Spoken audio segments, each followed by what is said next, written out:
Olá, eu sou a Carol Nogueira e esse é o Item Mais da CNN.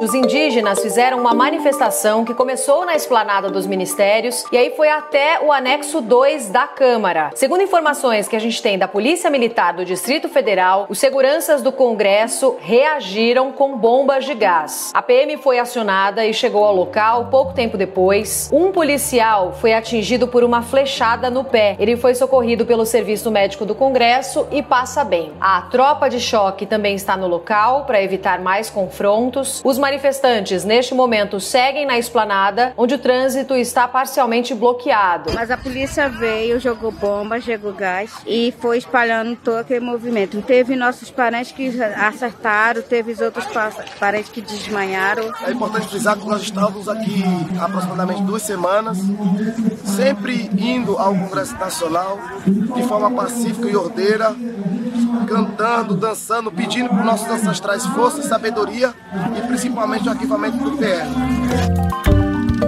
Esse que você acabou de ouvir é o Dinaman Tuxá, coordenador executivo da APIB, a Articulação dos Povos Indígenas do Brasil. O Dinaman e aproximadamente outros 700 indígenas protestam há semanas em Brasília contra a tramitação do projeto de lei 490, que muda as regras sobre a demarcação de terras indígenas no país. Ele e outras lideranças chegaram a se reunir com o presidente da Câmara, Arthur Lira, no último dia 10. Lira prometeu abrir um grupo de trabalho em defesa dos povos indígenas, mas não garantiu o arquivamento do PL.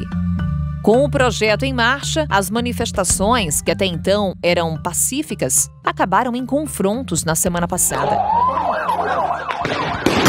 Hoje, dia 22 de junho, estava na pauta a PL 490 e viemos reivindicar para não ser aprovada a PL, que vai barrar a demarcação dos territórios, que é um sonho de muitos povos ainda que não teve seu território demarcado.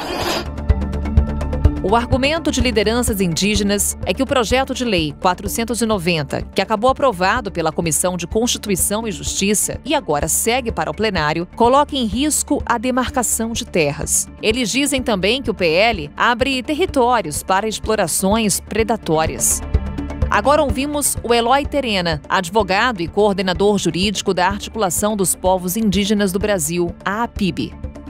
Na atualidade, o processo demarcatório de terra indígena ele é regulamentado pelo Decreto 1775 de 1996 e ele é composto de várias etapas, que vai desde o estudo de identificação e delimitação, onde é constituído um grupo de trabalho, e esse grupo de trabalho interdisciplinar ele é coordenado por um antropólogo ou antropóloga. Depois ele vai seguir um rito administrativo, né? Vai passar pela FUNAI, depois de aprovado pela FUNAI, ele vai subir para o Ministério da Justiça, que se tiver tudo ok, vai baixar uma portaria declaratória reconhecendo aquele território como de ocupação tradicional de um determinado povo e conclui com decreto homologatório da Presidência da República, que é ato pela qual o Estado brasileiro, né, reconhece aquela terra indígena. É importante dizer que o próprio Supremo Tribunal Federal já deixou isso claro, e o processo demarcatório de terra indígena, ele é um procedimento administrativo meramente declaratório, em que o Estado brasileiro reconhece uma situação pré-existente, né? Então as terras indígenas, elas não passam a existir após a demarcação. Elas já existem, elas já pertencem aos povos indígenas. O que o Estado tem é apenas o dever de reconhecer formalmente os limites desses territórios tradicionalmente ocupados. O projeto de lei 490, a gente consegue fazer uma análise dele histórica, né? Ou seja, logo após a Constituição de 1988, que trouxe uma garantia de reconhecimento aos direitos dos povos indígenas, começou-se a discutir no âmbito tanto da administração pública federal quanto no próprio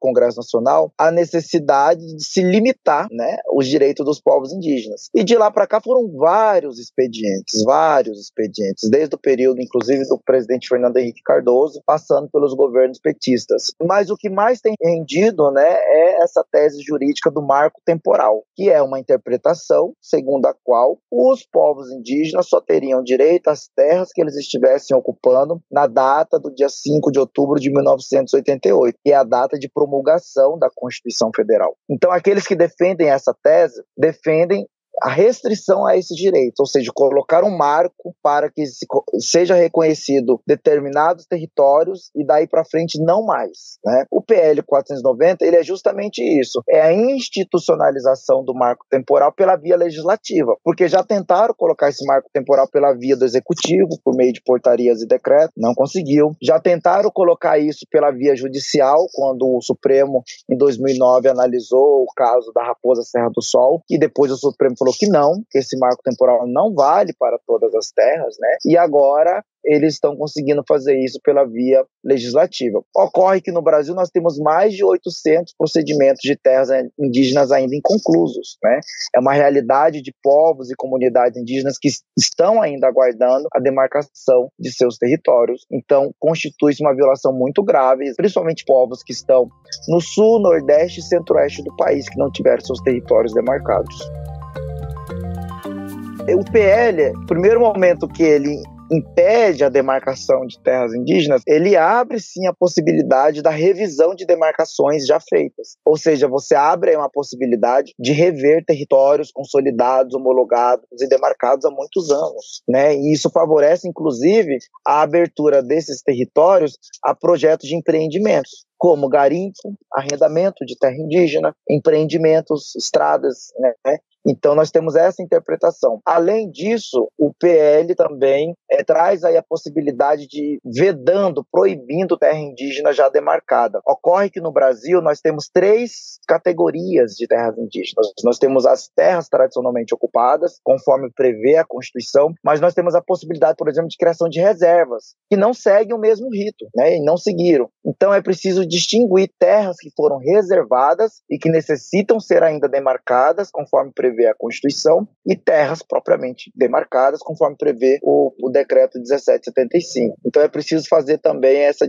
distinção de categorias jurídicas, e as pessoas acabam colocando tudo como se fossem terras indígenas, quando na verdade nós temos aí delineamentos jurídicos diferenciados, né? Nós temos no Brasil 305 povos, segundo o censo do IBGE de 2010, e além desses 305 povos, a FUNAI, Fundação Nacional do Índio, órgão oficial do Estado brasileiro, tem ainda o registro de 114 grupos que vivem de forma isolada ou de recente contato. E muitos desses grupos que vivem de forma isolada estão localizados em áreas ainda não demarcadas, e aí contam apenas com portarias de restrição de uso. Ou seja, isso é o mais nítido do genocídio que nós estamos vivendo em pleno século XXI, porque você, para dizimar um povo indígena, basta lhe tirar o território, né, o espaço para a sobrevivência física e cultural. Então é por isso que os povos indígenas têm denunciado também esse PL como um verdadeiro ato de genocídio, porque você vai tirar a proteção de povos ainda que vivem de forma isolada e de recente contato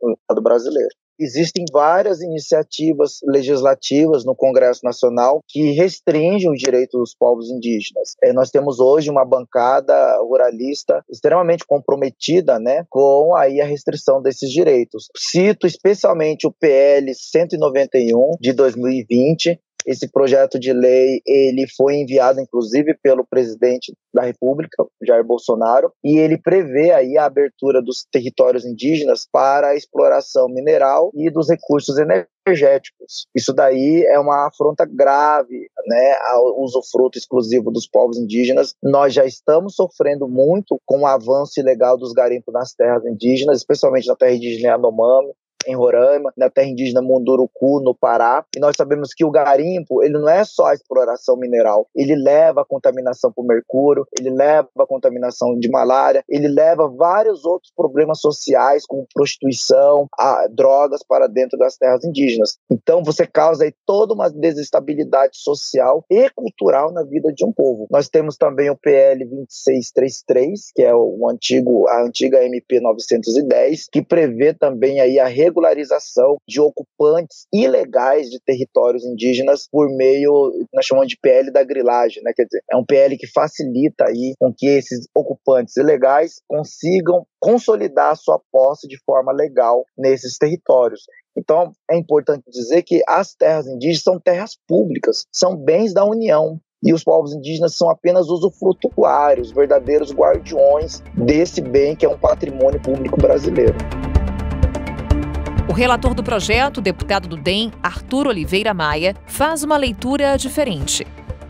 Existe hoje uma insegurança jurídica imensa em relação à questão indígena no Brasil. Quem melhor pontuou essa situação e que apresentou algumas condicionantes muito importantes para facilitar o tratamento da matéria foi justamente o Supremo Tribunal Federal, quando do julgamento da questão referente à terra indígena da Raposa Serra do Sol. Naquele julgamento, os ministros do Supremo Tribunal Federal pontuaram 19 questões, 19 condicionantes, muito importantes essas condicionantes. Por exemplo, garante o usufruto do solo, dos rios, dos lagos, nas terras indígenas aos indígenas, que esse usufruto abrange o aproveitamento dos recursos hídricos e potenciais energéticos. O usufruto não abrange a extração mineral, o usufruto se sobrepõe ao interesse, o usufruto o índio tem, mas ele tem que permitir a ação policial dentro das terras indígenas ou das Forças Armadas para garantir a segurança nacional e qualquer questão policial. E mesmo tendo usufruto, os índios eles não podem impedir a instalação de equipamentos públicos, como estradas, construções necessárias, sobretudo referente à saúde e educação. Mas, sobretudo, nesse julgamento da Raposa Terra do Sol, foi estabelecido um marco temporal para definir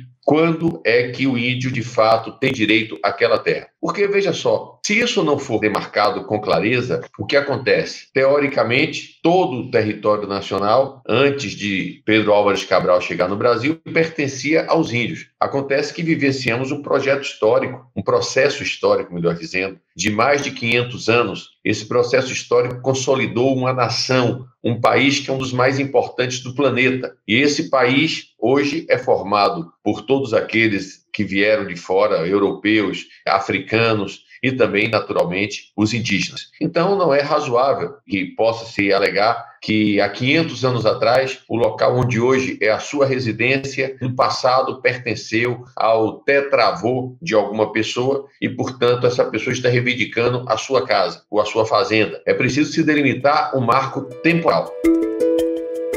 É preciso, para que o Brasil avance, que haja segurança jurídica e defesa da propriedade. Nenhum país no planeta conseguiu progredir sem segurança jurídica e defesa e garantia do direito de propriedade. O que é segurança jurídica? Segurança jurídica é manter e garantir o que está escrito na lei. O que está escrito na lei tem que valer para mim, para você e para todos os brasileiros. Não é razoável que a lei no Brasil possa ser interpretada por um juiz.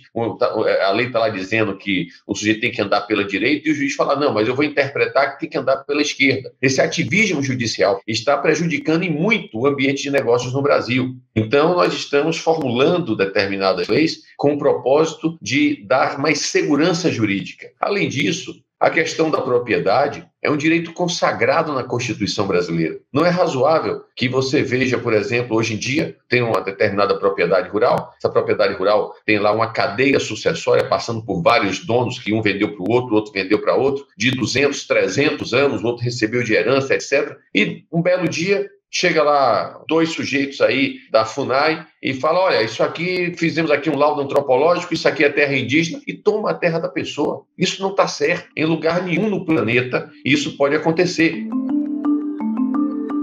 Neste episódio do Item Mais, a gente explica o que propõe esse projeto de lei e quais são os impactos da aprovação dele para as populações indígenas do Brasil. Quem nos acompanha nessa conversa é a Juliana de Paula Batista, advogada do Instituto Socioambiental.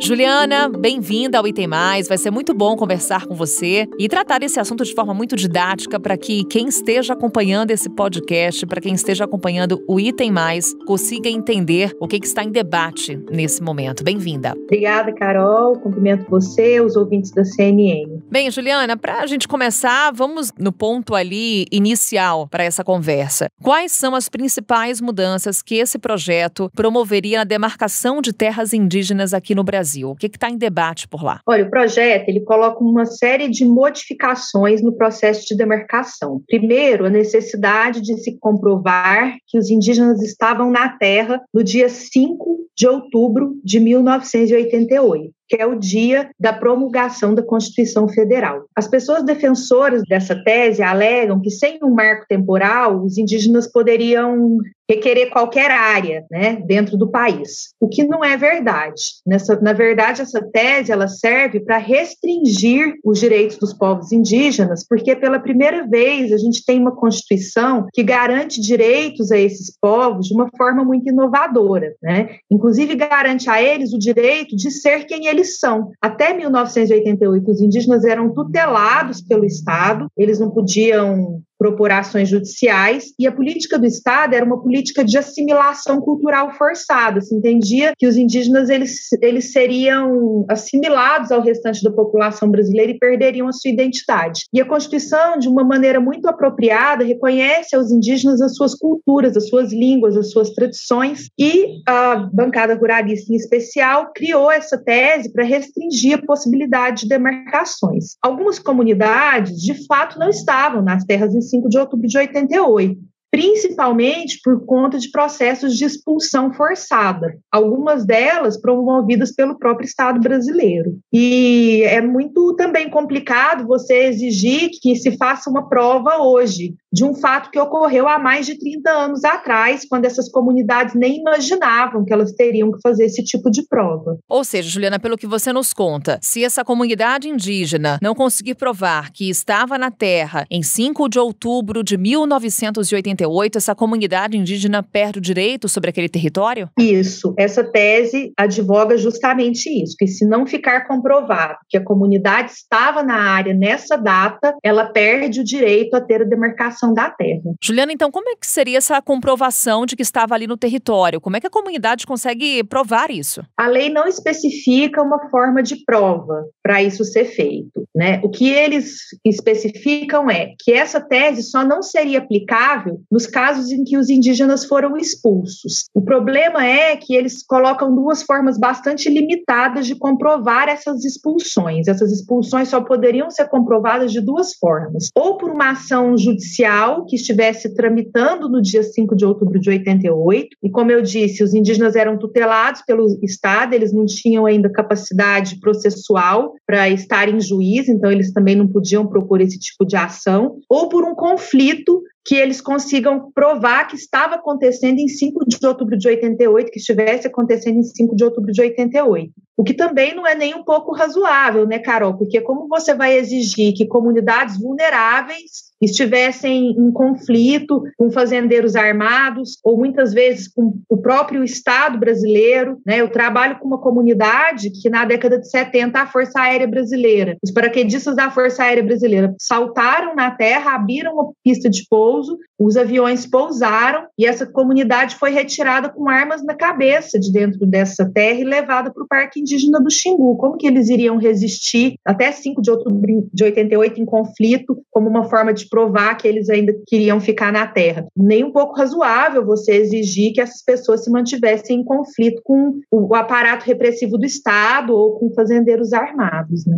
Você traz para a gente esse marco temporal que está previsto no PL. Minha dúvida do ponto de vista jurídico: a Constituição reconhece que o direito de povos indígenas sobre as terras que ocupam é originário, ou seja, é anterior à formação do próprio Estado. Então, pelo que você nos fala, ao estabelecer um marco legal, o PL pode ir contra a Constituição? Com certeza. O PL, ele contraria a Constituição não apenas ao estabelecer um marco temporal que não está previsto na Constituição, mas também a estabelecer outras disposições, como, por exemplo, restringir o usufruto exclusivo dos indígenas. A Constituição garante que os indígenas eles têm o direito de usar exclusivamente todas as riquezas do solo, dos rios e dos lagos existentes nas terras indígenas, e a Constituição também veda a possibilidade de garimpos em terras indígenas. E o PL ele vem dizendo que as áreas onde tiver relevante interesse público da União ou interesse de garimpos, elas estariam fora desse usufruto exclusivo, né? E isso também é inconstitucional, porque é algo que não está previsto na Constituição.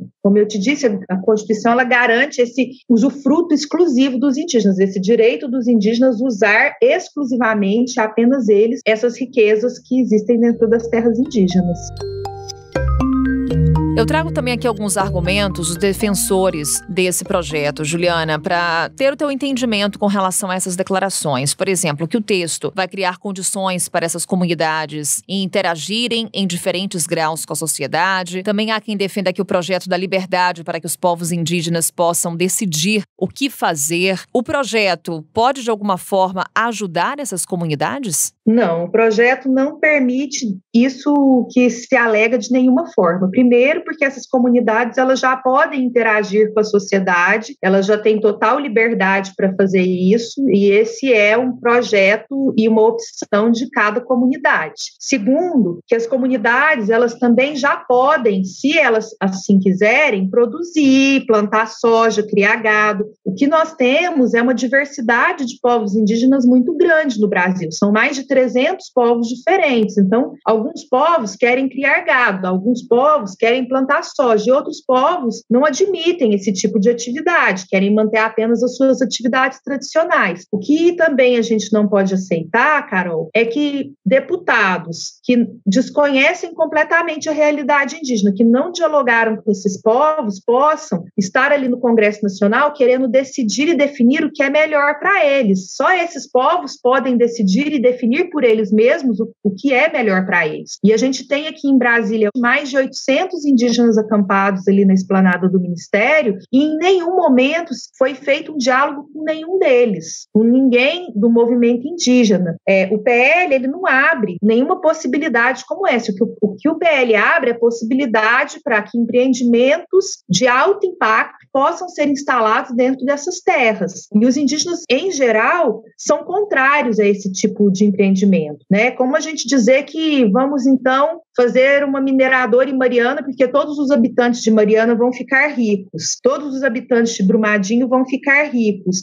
Infelizmente, esses projetos, eles não distribuem os seus lucros e as suas riquezas para a população, da mesma forma não vão distribuir para as comunidades indígenas, né? Exatamente o ponto que eu queria aprofundar com você, Juliana, com relação a essa permissão de legalização de empreendimentos em áreas de reserva, como você cita agora, por exemplo, mineradoras, hidrelétricas, enfim, garimpos em áreas de preservação ambiental. De que forma que o PL consegue, então, permitir a instalação desse tipo de projeto? O PL, como eu disse para você, ele exclui, ele diz que não está incluído no usufruto exclusivo dos indígenas as áreas de relevante interesse público. Então, qualquer hidrelétrica que é construída no Brasil é declarada como um empreendimento de relevante interesse público. Com isso, eles poderiam implementar a hidrelétrica dentro da terra indígena, porque o PL cria compreensão de que essa área onde a hidrelétrica precisa ser construída, ela não está compreendida na terra indígena. Ela pode ser excluída da terra indígena. Se ela pode ser excluída do usufruto exclusivo dos indígenas, ela pode ser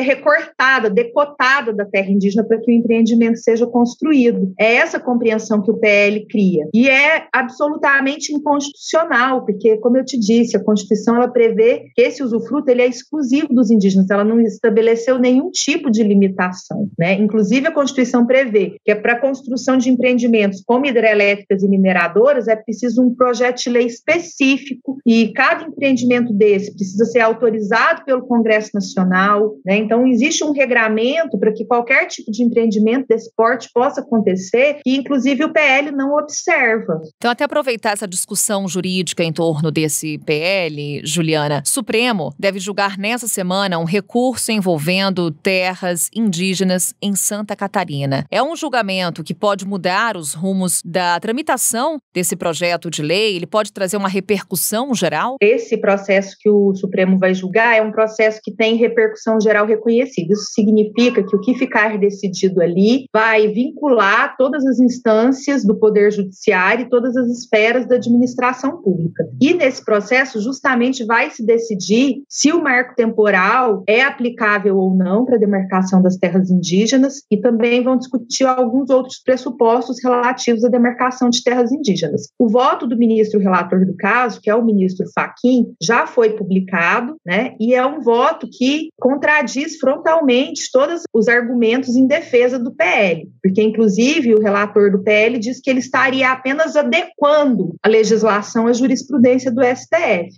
E essa alegação, com todo respeito, é uma alegação mentirosa, né? Não existe uma jurisprudência consolidada do Supremo Tribunal Federal sobre esse tema, tanto que existe um processo com repercussão geral reconhecida, que é justamente um meio de se definir qual é a jurisprudência do tribunal, né? E esse julgamento é extremamente importante para definir essas questões. Agora, o que fica definido ali vincula o Poder Judiciário, vincula a Administração Pública Federal. O Congresso Nacional pode continuar tocando e levando em frente uma proposta patentemente inconstitucional, inclusive essa proposta pode chegar a ser aprovada, mas com essas definições ela provavelmente será declarada inconstitucional posteriormente pelo STF. Ou seja, então o ideal seria aguardar essa decisão do Supremo Tribunal Federal para avançar ou não com o PL. Sim, e aí se pretende fazer alguma adequação à jurisprudência do STF, aguardar então que o STF profira essa jurisprudência, né, em caráter definitivo. Aí sim a gente pode falar em segurança jurídica. Antes disso, o que o Congresso Nacional está fazendo é tentar, de alguma forma, inclusive afrontar, né, o STF ali, tentando adiantar um entendimento equivocado, né, em razão de um julgamento iminente que pode, inclusive, desagradar aí a bancada ruralista, porque vem reafirmando os direitos constitucionais dos povos indígenas, tal como foi previsto pelo Constituinte originário. Inclusive, no voto, o Fachin fala, né, o Fachin, no voto, expressa que os direitos territoriais indígenas são direitos fundamentais, né, e os direitos fundamentais, eles constituem um núcleo rígido da Constituição, um núcleo da Constituição que a gente chama de núcleo duro, de cláusulas pétreas, que são aquele núcleo da Constituição que ele não pode ser reformado, ele só pode ser modificado por uma outra Constituição, né? Então, nem por emenda à Constituição esse núcleo duro pode ser reformado. E o Fachin, no voto, reconhece que os direitos territoriais indígenas são direitos fundamentais, são cláusulas pétreas, e por isso eles não se sujeitam à deliberação político-majoritária, né? Ou seja, trocando em miúdos, o que ele está dizendo? Ele está dizendo que os direitos territoriais indígenas são direitos fundamentais e que eles não podem ser suprimidos ou modificados por meio de deliberação do Congresso Nacional, porque eles constituem esse núcleo duro e irreformável da Constituição. Juliana de Paula Batista, foi muito boa a conversa, muito obrigada pelos esclarecimentos. Acredito que depois desse bate-papo o assunto está bem clareado na cabeça de todo mundo. Muito obrigada. Obrigada também pelo convite, Carol. É discussão que impacta os povos indígenas, é discussão que impacta o Brasil e que segue no Legislativo e também no Judiciário. E nós aqui seguimos monitorando no Item Mais. Até uma próxima, até amanhã. Tchau.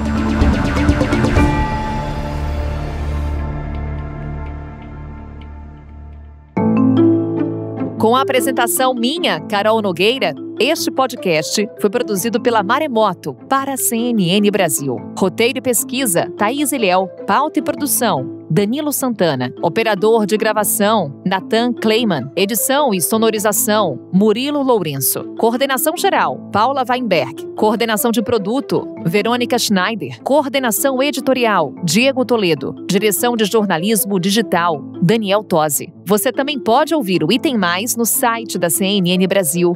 E aproveite para conhecer os nossos outros programas em áudio. Acesse cnnbrasil.com.br/podcasts.